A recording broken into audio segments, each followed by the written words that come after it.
Thank you. रोज ही अब thank you. उसमें ये है कि अगर क्वेश्चन नंबर 1 में है lateral side of the foot is supplied by, तो ये डर्माटोमल सप्लाई है। ठीक है, डर्माटोमल सप्लाई में आप लोगों ने याद रखना है जो मीडियल साइड है वहां पे जो सप्लाई होती है वो L4 की होती है। ठीक है, ये मैं आपको पिक्चर भी एक दिखा देती हूँ निकाल के डर्माटोमल सप्लाई की। ठीक है, मीडियल साइड पे जो डर्माटोमल सप्लाई होती है, जहां से अगर मैं बात करूँ थंब की, अगर मैं बात करूँ, ठीक है, तो मीडियल साइड पे जो है वो L4 है। ठीक है, सामने फ्रंट पे L5 है और लैटरल थोड़ा सा एरिया कवर कर रही है, लेकिन मेन लैटरल अगर मैं बात करूं तो वो S1 सप्लाई है। ठीक है, तो ये बात आप लोगों ने याद रखनी है कि अगर डर्माटोमल सप्लाई की वो बात करें थंब की तो वो L4 है। अगर वो बात करें in front of the leg की, अगर वो जरा बात करें तो दैट इज द L5। और इसके अलावा अगर वो lateral side of the leg की बात करें तो S1 है। बाज दफा lateral side of the leg में S1 की ऑप्शन नहीं देता, तो फिर हमें उसमें जो है वो जाना पड़ता है L5 की तरफ। ठीक है, तो अगर लैटरल साइड में S1 की ऑप्शन ना दे तो फिर आप जो है वो L5 को भी देख सकते हैं। ठीक है, अच्छा अब ये पिक्चर देख लें डर्माटोमल सप्लाई की। मैं, हाँ, नहीं नहीं, मैंने शेयर ही नहीं की, वो मैं भी डाल रही थी आप लोगों के, शेयर करने लगे।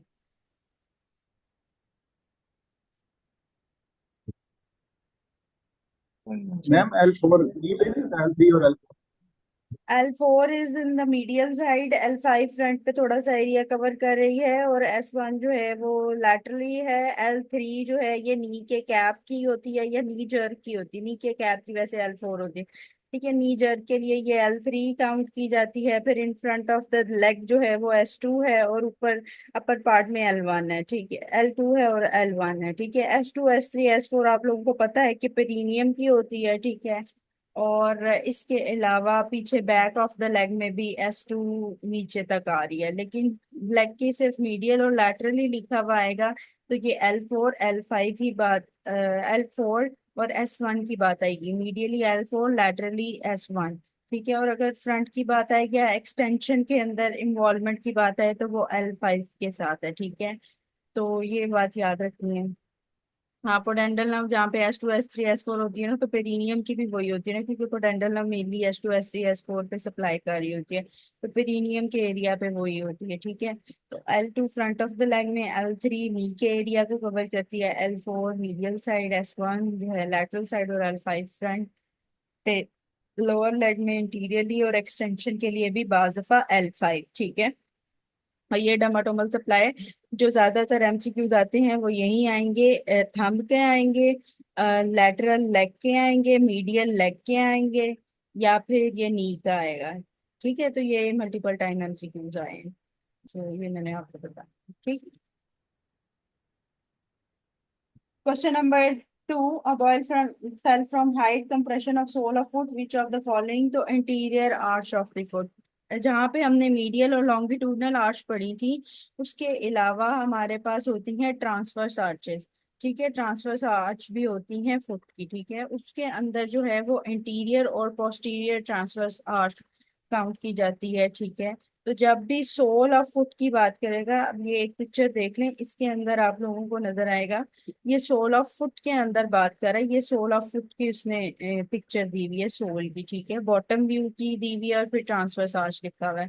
तो सोल ऑफ फुट के साथ जब भी बात करेगा तो याद रखना है कि वो एंटीरियर आर्च उसकी डैमेज होगी। ठीक है, मीडियली अगर वो बात करेगा, ये transverse arch sole of foot में, अगर मीडियली बात करेगा तो मीडियल लॉन्गिट्यूडनल आर्च, और लैटरली अगर वो बात करे तो फिर लैटरल लॉन्गिट्यूडनल आर्च। ठीक है, तो ये इस तरह होती है क्रॉस सेक्शन में, अगर ये देखें तो ये एंटीरियर आर्च होती है और ये पोस्टीरियर आर्च होती है, ट्रांसवर्स आर्च के दोनों पार्ट्स होते हैं। ठीक है, उसके बाद है question number 3, a boy had fall from height of 10 feet, his talus bone was fractured, the talus is related to which arch in the foot, तो मीडियल आर्च आपको पता है, हमने कल डिस्कस किया था, talus उसका मेन पॉइंट है, और लैटरल आर्च का मेन कौन सा है? Cuboid. Divide, very good. Fourth, vertical group of the inguinal lymph nodes receive drainage from. ठीक है, तो इसके अंदर आप लोगों ने याद रखना है। एक मिनट मैं देख लूं, मैंने लिम्फ नोड्स वाली अगर पिक्चर रखी हुई है तो वो आप लोगों को दिखा दूं। अच्छा, इसके अंदर पहले ये बात याद कर लो, मैं पिक्चर दिखा देती हूँ। बात ये याद कर लो कि जो सुपरफिशियल इंग्वाइनल लिम्फ नोड्स होते हैं उसके वर्टिकल और मीडियल ग्रुप होता है। ठीक है, सुपरफिशियल इंग्वाइनल, मीडियल भी उसे कहते हैं और हॉरिजेंटल भी। वर्टिकल और हॉरिजेंटल ग्रुप याद कर लो, या वर्टिकल या मीडियल ग्रुप याद कर लो। ठीक है, अब जो होता है लेग का हिस्सा जो कि मीडियल लेग का होता है, जहां से थंब की अगर मैं बात करूं, मीडियल एरिया जो लेग का सारा कवर कर रहा होता है, ये vertical group of superficial inguinal lymph node होता है। ठीक है, vertical group superficial inguinal lymph node का जो वर्टिकल ग्रुप है वो medial side of the leg को या थंब को या नी के साइड को या मीडियली जो भी बात करें इसमें से, वो vertical group of superficial inguinal lymph node में ड्रेन होता है। फिर उसके बाद लेग में होते हैं पॉप्टिलियल लिम्फ नोड्स। पॉप्टिलियल लिम्फ नोड्स किस में ड्रेन होते हैं, जो लैटरल और पोस्टीरियर लेग का पार्ट होता है उससे पॉप्टिलियल लिम्फ नोड ड्रेन होते हैं। ठीक है, तो जो लेग की अगर मैं एंटीरियरली की बात करूं तो लेग की जो एंटीरियर पार्ट है वो mainly vertical inguinal lymph node में ड्रेन होता है। सुपरफिशियल इंग्वाइनल लिम्फ नोड की टाइप है वर्टिकल। ठीक है, और जो लैटरल और पोस्टीरियर की अगर मैं बात करूं तो उसके लिए कौन सा है, ये समझ लें कि लेग है। ठीक है, अब जो लेग का और फुट का जो मीडियल साइड है ये मीडियल है और ये लैटरल साइड है। ठीक है, अब जो मीडियल साइड है ये जाएगा वर्टिकल इंग्वाइनल लिम्फ नोड जिसके सुपरफिशियल का पार्ट है। ठीक है, मीडियल और थंब सारा। ठीक है, और जो लैटरल है और इसके अलावा पोस्टीरियर। ठीक है, लैटरल और पोस्टीरियर ये पॉप्लिटियल इंग्वाइनल लिम्फ नोड में जाएंगे जो कि ये पॉप्लिटियल फोसा के पॉइंट पे तकरीबन होते हैं। ठीक है, तो ये बैक ऑफ द नी समझ लें। ठीक है, तो जो लैटरल और posterior part of the leg है वो पॉप्लिटियल में जाएंगे, और जो medial part of the leg है या थंब की अगर वो बात करें तो वो vertical group of superficial inguinal lymph node में ड्रेन होते हैं। ठीक है, तो जो सुपरफिशियल इंग्वाइनल लिम्फ नोड का हॉरिजेंटल ग्रुप होता है वो पेरिनियम की ड्रेनेज के लिए होता है। ठीक है, और वो हम बाद में उसको करेंगे पेरिनियम में। ठीक है, तो वो उसके लिए होता है, लेकिन जो वर्टिकल ग्रुप होता है ये लेग की ड्रेनेज के लिए होता है और लोअर लेग में मेनली। और जो लैटरल और पॉप्लिटियल लैटरल और पोस्टीरियर पार्ट है वो पॉप्लिटियल उसमें ड्रेन होता है। ठीक है, पॉप्लिटियल सही है, समझ आ गई इस बात की। इसके बाद है क्वेश्चन नंबर 5। तो vertical group of the lymph nodes receive drainage from the lower limb से मिलता है उसको। Question number 5, a patient is unable to rotate foot medially but can rotate laterally, which group of the muscle damage. तो inversion नहीं कर पा रहा तो tibialis anterior and posterior damage है। ठीक है, उसके बाद आ जाता है हमारे पास question number 6, external oblique muscles from which ligament that lie in between the anterior spherical spine and pubic symphysis। हालांकि यहाँ पे लिखा होना चाहिए था anterior iliac spine and pubic। Inguinal ligament के लिए क्या क्या होता है, interior iliac spine and pubic pubic Pubic tubercle, tubercle. pubic tubercle inguinal ligament लिखा हुआ है। Question number 7, a patient with a C-section 5 weeks ago at the site of scar there is a hard tender irregular swelling, तो scarring और deformation हो गई है। Question number 8, knee extended and locked in mid stance position due to lesion in which nerve। Femoral nerve, femoral nerve जहाँ पे quadricep muscles को supply करती है, अगर फेमोरल नर्व जो है वो लियन उसकी होगी तो वीक एक्सटेंशन होगी। ठीक है, मिड स्टैंस पोजीशन में लॉकिंग ऑफ द नी हुई है। तो लॉकिंग ऑफ नी कौन से मसल्स करते हैं, quadriceps femoris, Popliteal. Femoral nerve भी डैमेज होगी और क्वाड्रिसेप मसल फेमोरस मसल को सही सप्लाई नहीं जाएगी तो क्या होगा, locked and mid stance position रह जाएगा। ठीक है, उसकी वीकनेस हो जाएगी क्वाड्रिसेप मसल्स की। Ninth, which nerve which vein is used in venipuncture, great saphenous vein. ये कल मैंने बताया था। ठीक है, कि ग्राफ्टिंग के लिए भी ग्रेट सेफनस वेन होती है और वेनिपंक्चर में भी ग्रेट सेफनस वेन होती है। Very good doctor Zoya. Question number 10, damage to the common peroneal nerve results in ability to क्या, eversion and dorsiflexion of the foot. तो कॉमन पेरोनियल नर्व के साथ निमोनिक है पीड, ठीक है, जिसमें common peroneal nerve causes what, eversion and dorsiflexion, ठीक है। और अगर टिबियल नर्व की बात करूं, that causes the TIP TIP TIP mnemonic है, हाँ very good doctor Zoya, tip mnemonic है with the tibial nerve causing the inversion and planter fraction, ठीक है। तो ये याद रखना है, tip and feet. Double A, lower limb chapter 671 page. अच्छा, 11 small saphenous vein is accompanied by sural nerve और great saphenous vein is accompanied by और saphenous, Saphenous nerve. Very good, ठीक है।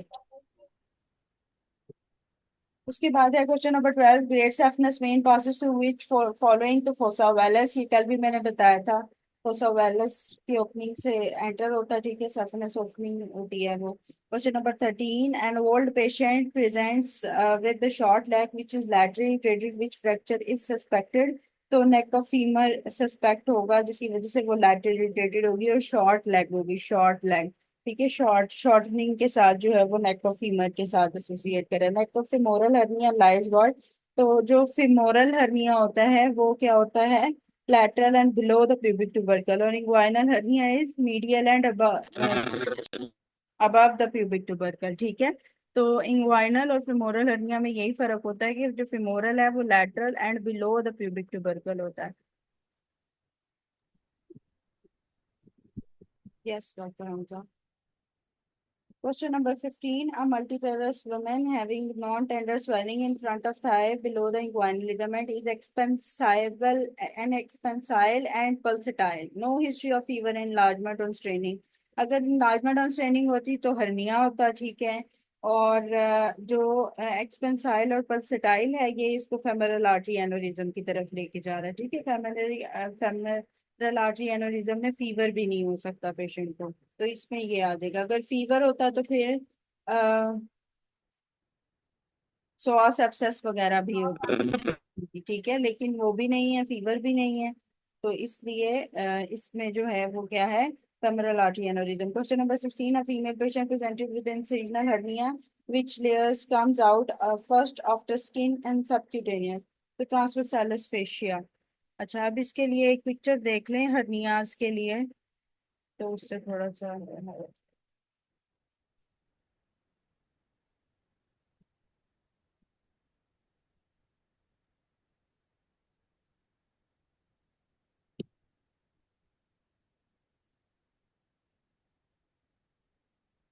अच्छा यहाँ पे ये हमारे पास पेरिटोनियम है, फैट है, ठीक है, ट्रांसवर्स एलोफेशिया है, फिर ट्रांसवर्स एब्डोमिनस मसल है, फिर उसके बाद ये इंटरनल ओब्लीक है मसल, फिर एक्सटर्नल ओब्लीक है, स्कारपास फेशिया, कैंपस फेशिया, और फिर स्किन आती है, ठीक है। तो अगर बाहर से अंदर की बात करें तो skin, Camper's fascia, scar Camper's fascia, Scarpa's fascia, external, internal, transversus abdominis, transversalis fascia, fat and peritoneum. तो जब भी हर्निया की वो बात करेगा तो जो इनर लेयर होगी मोस्ट लाइकली वो सबसे पहले आउटवर्ड आएगी, ठीक है। अब यहाँ पे जो है वो ये इनडायरेक्ट हर्नियल सैक बाउल बताया हुआ है, और डायरेक्ट वो मैं बाद में आपको डिस्कस करती हूँ, डायरेक्ट और इनडायरेक्ट। तो याद रखिएगा कि पहले अगर सबसे पहले बल्ज आउट करेगी तो ये ट्रांसवर्स फेशिया जो है वो इनवर्डली आउटवर्ड बल्ज आउट कर जाएगी, ठीक है। और अगर बार दफा एमसीक्यूज आए कि आप लेयरिंग बताएं तो आउटर टू इनर लेयरिंग का पूछा जाता है, जिसके अंदर स्किन, कैंपस फेशिया, स्कारपस फेशिया, और external, internal oblique, transverse abdominis muscle, और फिर फेशिया, ठीक है। तो ये सीक्वेंस भी याद रखना है कि इन आउटवर्ड टू इनवर्ड क्या है और इनवर्ड टू आउटवर्ड क्या है, और सबसे पहली लेयर जब भी आएगी वो आएगी ट्रांसवर्सैलस फेशिया की, इनवर्डली जो सबसे लेयर है वो पहले बाहर आएगी, ठीक है।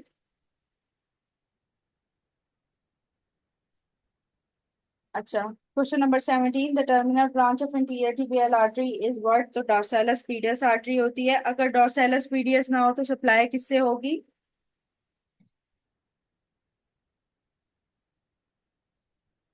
डीप पेरोनियल से। पेरोनियल से होगी, वेरी वेरी, डीप पेरोनियल। हाँ हाँ वेरी गुड, पेरोनियल पेरोनियल से। अच्छा, question number 18, a man has been rejected by the army due to flat foot medial arch of the foot have main support from which muscle, तो flexor helps is longest, ये कल मैंने बताया था।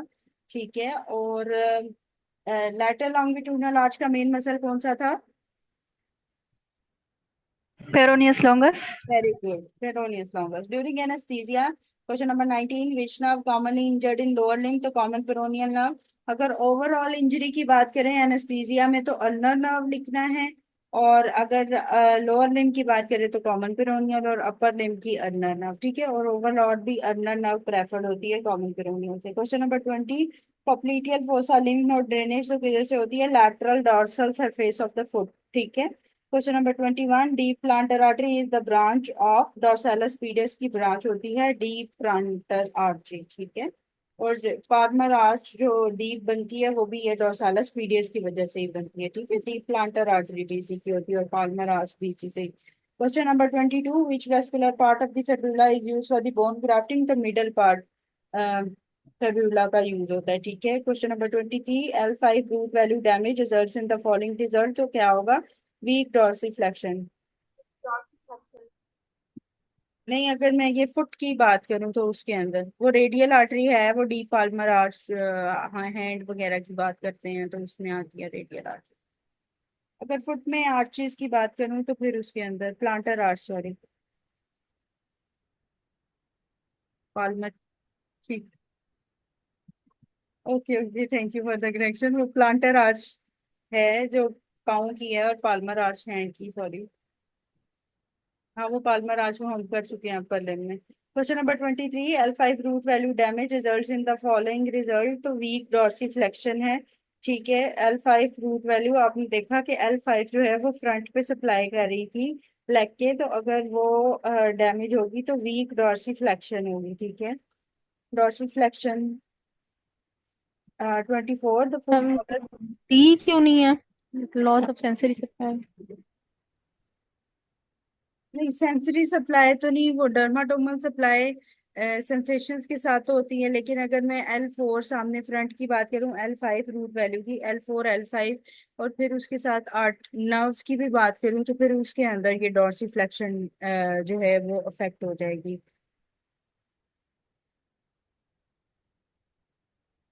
ठीक है, उसमें नर्व के साथ भी सप्लाई की बात करते हैं। जो हमारे पास मेनली जो फेमोरल नर्व है वो तो हमारे पास आती है L2 L3 L4, लेकिन जो कॉमन पेरोनियल नर्व होती है वो होती है L2 से लेके S3 तक। ठीक है, तो L5 उसी के अंदर आ जाती है, और डॉर्सिफ्लेक्शन जहाँ पे कॉमन पेरोनियल नर्व का फंक्शन होता है, तो फिर इस वजह से जो है ना वो सामने एक तो L5, अगर डर्माटोमल सप्लाई की बात करेंगे तो फिर वो और होगा, लेकिन अगर रूट वैल्यू डैमेज की बात मैं करूँ तो मतलब कि सेक्टल प्लेक्सिस की बात कर रहा है, और उसके अंदर जो है वो डॉर्सिफ्लेक्शन इसलिए आता है। ठीक है, तो कॉमन पेरोनियल नर्व की होती है L2 से लेके S3 तक, तो उसके अंदर वो आ जाता है। Question number 24, footballer got injury to the lateral malleolus, what will happen? The loss of eversion हो जाएगा। ठीक है, जिस साइड का डैमेज होगा उस साइड पे पाउंड जो है वो मूव नहीं कर पाएगा। ठीक है, तो लैटरल मेनियोलस की अगर इंजरी होगी तो ई वर्जन लॉस हो जाएगा। ठीक है, और पाउंड जो है वो इन्वर्टेड फॉर्म में होगा। ठीक है, question number 25, upper part of the piriformis which passes the superior gluteal artery, ये कल हम डिस्कस कर चुके हैं। Question number 26, pain due to ovary felt at medial side of the thigh due to which nerve, तो medially जो है वो ऑब्चुरेटर नर्व है, ये कल डिस्कस किया था। Highest point of the iliac crust at the level of L4 के लेवल पे इलियक क्रस्ट हमें मिलता है। ठीक है, और इंफीरियर वेना कैवा L5 के लेवल पे होती है। इंफीरियर वेना कैवा जहाँ से स्टार्ट होती है वो L5 का लेवल इंफीरियर वेना कैवा का होता है, और इलियक क्रस्ट के लिए L4 का लेवल है। Question number 28, during the right inguinal hernia surgery which structure is most probably seen, तो पेप्निफॉर्म प्लेक्सिस जो है वो हमें राइट इंग्वाइनल हर्निया के अंदर नजर आते हैं। ठीक है, उसके बाद क्वेश्चन नंबर 29 रिपीट है, abduction of the hip joint limitation पूछा हुआ है। 30 रिपीट है जिसके अंदर muscle causes the hip and knee flexion पूछा हुआ है, कि कल हम कर चुके हैं। Question number 31, Saphenous nerve is the terminal branch of posterior cutaneous femoral nerve, जो femoral nerve थी, कल एक पिक्चर में भी था जिसकी posterior cutaneous femoral branch थी, जिसे सेफनस नर्व कहा जाता है, ठीक है। तो सेफनस नर्व उसकी ब्रांच होती है पोस्टीरियर क्यूटेनियस फेमोरल नर्व की। ठीक है, क्वेश्चन नंबर 32 लीनिया एस्पेरा कल हम कर चुके हैं। Question number 33 ligament limit the extension, ये भी रिपीट है, कल किया था। Question number 34 soleus muscle nerve supply is God, तो टीबीएल नर्व, आपको पता है कि सोलियस मसल बैक पे होता है, तो टीबीएल नर्व जो है उसको सप्लाई करती है, ठीक है। Question number 35 psoas muscle insertion is at lesser trochanter, ठीक है। जो श्वास मसल होता है वो लेसर ट्रोकेंटर पे लगता है, बाकी जो ग्लूटेस मीडियस है, मिनिमस है, ये ग्रेटर ट्रोकेंटर पे लगते हैं। और एक एमसीक्यूज आता है कि which muscle is not attach to greater trochanter, तो ग्लूटियस मैक्सिमस याद रखना है, वो ग्रेटर ट्रोकेंटर पे नहीं लगता, ठीक है। श्वास मसल जो है वो लेसर ट्रोकेंटर पे लगता है, और मीडियस मिनिमस, और इसके अलावा पीरिफॉर्मस, ऑब्चुरेटर्स, इंटरनस, ये सारे मसल्स जो हैं वो ग्रेटर टू कैंटर पे जाके लगते हैं, और सिर्फ ग्लूटियस मैक्सिमम मसल होता है जो कि ग्रेटर टू कैंटर पे नहीं लगता, ठीक है। Question number 36,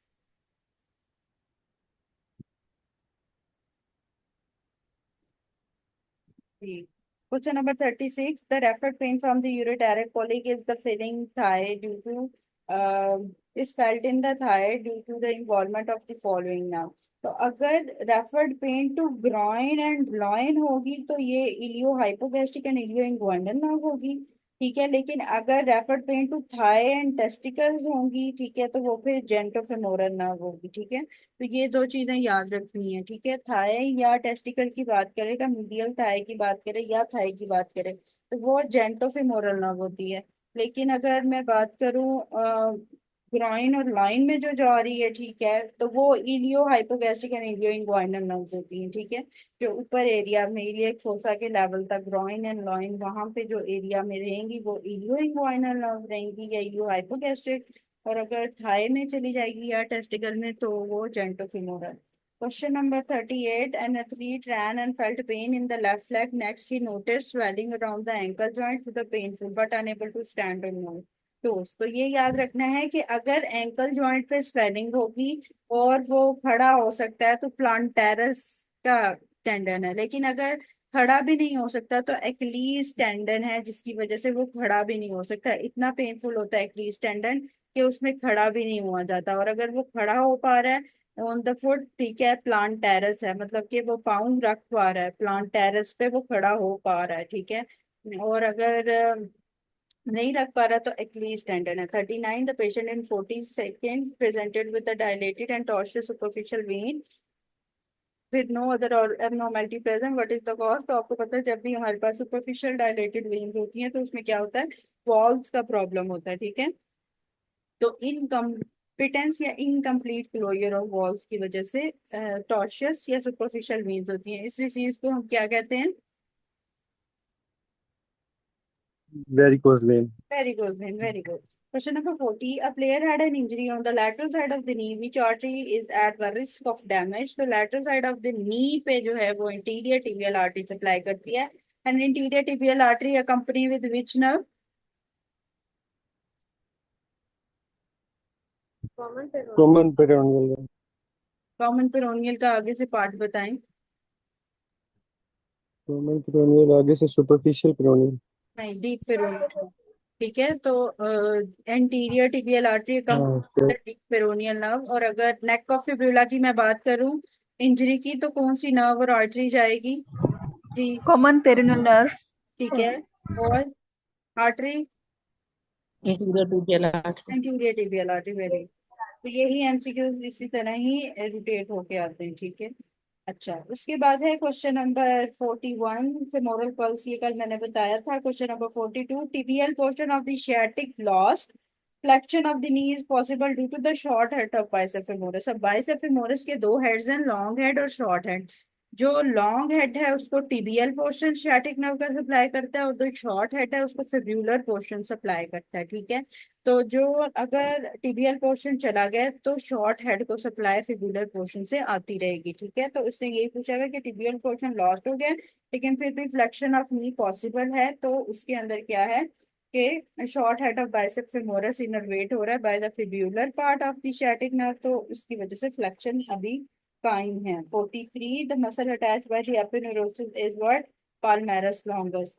44 blood supply of head of femur retinacular artery, ये रिपीट है, ठीक है। Question number 45 artery run with the deep peroneal nerve, तो कौन सी? Anterior tibial artery. Question number 49 बाकी बीच में रिपीट है। Adductor longest nerve supply is, तो interior part of the obturator nerve. Adductor magnus nerve supply is, adductor Magnus ऑब्चुरेटेड। And नहीं madam, इस पे दो हेड होते हैं, एक को टीबियल पार्ट सप्लाई करते हैं और एक को जो है ऑब्चुरेटर। हाँ जी, एक को शियाटिक सप्लाई करती है, एक को ऑब्चुरेटर नर्व सप्लाई करती है। उसके दो हेड, ठीक है। ठीक है, ये मैंने कल बताया भी था, तो ये याद रखना है कि एडक्टर मैग्नस की डुअल सप्लाई है। Question number 51 internal spermatic fascia drive from, अच्छा जो स्पर्मेटिक फेशियाज हैं स्पर्मेटिक कॉर्ड के, ठीक है, वहां पे आपने याद रखना है जो एक्सटर्नल ओब्लिक मसल है वो एक्सटर्नल फेशिया बनाता है। इंटरनल फेशिया जो है वो फेशिया ट्रांसवर्सालिस जो लेयर देखी थी वो बनाता है।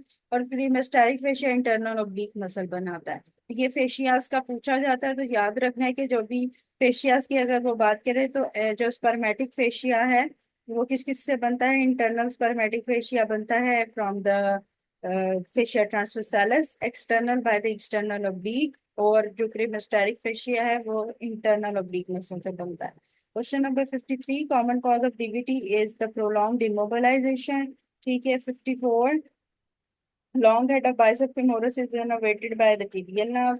56 which of the following is the intra-articular, तो popliteus जो मसल होता है वो इंट्रा-आर्टिकुलर होता है, ठीक है। popliteal फोसा और popliteus मसल की अगर मैं बात करूं तो इंट्रा-आर्टिकुलर का मतलब ये कि दो जॉइंट्स के दरमियान की वो बात कर रहा है, तो इंट्रा-आर्टिकुलर जो है वो popliteus है। 57 inguinal ligament is formed by the aponeurosis of, तो जो एक्सटर्नल ओब्लिक मसल है, हमने पहले भी ये एक एमसीक्यूज में किया है कि एक्सटर्नल ओब्लिक जो है वो एपिन्यूरोसिस से इंग्वाइनल लिगामेंट बना देता है, that is between the anterior spinal spine and pubic tubercle.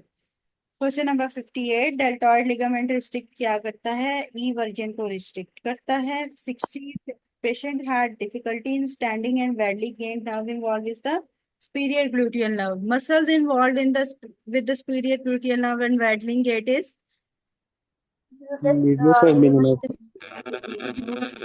very good। Question number 61 infection of the big toe is carried to which of the following lymph node? तो vertical lymph node, ठीक है। superficial inguinal lymph node के vertical growth। Question number 62 foot drop involve which nerve? तो foot drop में कौन सी nerve होती है? वैसे तो कॉमन पिरोनियल। पेरोनियल नर्व, तो यहाँ पे ऑप्शन नहीं दी, तो शियाटिक नर्व है। और कॉमन पेरोनियल इटसेल्फ ना हो तो डीप पेरोनियल की तरफ भी जा सकते हैं, वहां पे ये भी ऑप्शन नहीं दी हुई। तो फिर शियाटिक नर्व की ब्रांचेस दो ही आती हैं, टीबियल और कॉमन पेरोनियल, तो इसलिए शियाटिक नर्व लिखती है, ठीक है। Question number 63 superficial inguinal ring is formed by the external oblique aponeurosis, अच्छा जो डीप इंग्वाइनल रिंग होती है ना इंग्वाइनल हर्नियाज के अंदर, तो एक होती है डीप इंग्वाइनल रिंग जो कि फेशिया ट्रांसवर्सालिस से बनती है, और सुपरफिशियल इंग्वाइनल रिंग होती है जो कि एक्सटर्नल ओब्लिक एपिन्यूरोसिस से बनती है। और सुपरफिशियल इंग्वाइनल रिंग से याद रखना है हेजल बैश ट्रायंगल के से सुपरफिशियल इंग्वाइनल रिंग होती है एसोसिएटेड, क्योंकि वहां पे सुपरफिशियल इंग्वाइनल हर्निया एसोसिएट होता है, ठीक है। जो सुपरफिशियल इंग्वाइनल रिंग है उसके अंदर एक्सटर्नल ओब्लिक एपिन्यूरोसिस होती है, उससे सुपरफिशियल इंग्वाइनल हर्निया होता है एसोसिएट, जो कि डायरेक्ट होता है, ठीक है। और इनडायरेक्ट जो होता है वो डीप से आता है, ठीक है। डीप से घूम घुमा के आता है, वो डायरेक्ट पाथवे पे नहीं आता, वो डीप से घूम घुमा के आता है, इसलिए उसको इनडायरेक्ट इंग्वाइनल हर्निया कहा जाता है, जो कि फेशिया ट्रांसवर्सालिस से डीप इंग्वाइनल रिंग बनती है, ठीक है। तो ये बात याद रखनी है। अभी यहाँ पे हम हर्नियास को थोड़ा सा डिस्कस कर लेते हैं जी। मैंने एशियाटिक नर्व की डिवीजन कौन सी थी तो? स्टैटिक नर्व को क्या हुआ? मैम उसकी ब्रांचेस दो कौन सी थी? एक कॉमन पेरोनियल नर्व है। टिबियल और कॉमन पेरोनियल ब्रांचेस हैं शियाटिक नर्व की, तो अगर मैं कॉमन पेरोनियल के ऑप्शन ना हो तो फिर शियाटिक नर्व की तरफ जाएंगे, ठीक है।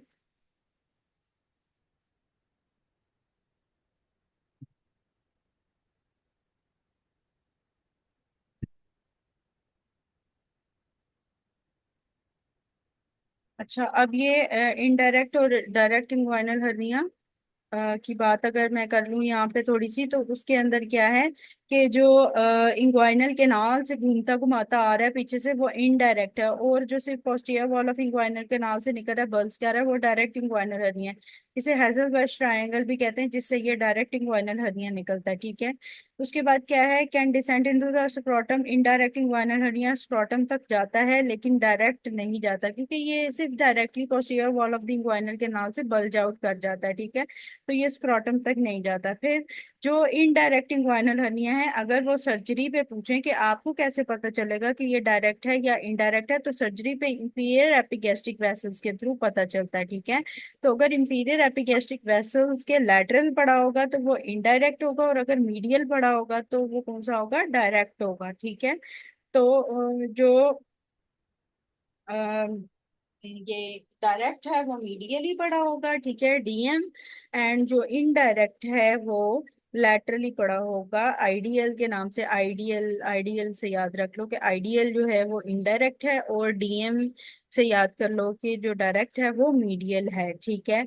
उसके बाद क्या है कि डीप इंग्वाइनल रिंग पे अगर हम प्रेशर देंगे तो उससे जो है वो कंट्रोल जो होगा वो इनडायरेक्ट इंग्वाइनल हर्निया होगा, क्योंकि मैंने क्या पता है कि डीप इंग्वाइनल रिंग से हमारा इनडायरेक्ट नहीं करा होता है, और सुपरफिशियल इंग्वाइनल रिंग से डायरेक्ट नहीं करा होता है। इसलिए जब हम डीप इंग्वाइनल रिंग को प्रेस करते हैं कफ रिफ्लेक्स के दौरान, तो वो उसमें कंट्रोल नहीं होता है डायरेक्ट इंग्वाइनल हर्निया। ठीक है। उसके बाद क्या है कि ये डिफेक्ट जो इनडायरेक्ट का है वो पल्पेबल इसलिए नहीं होता क्योंकि it's behind the fibre of external और ब्रीफ मसल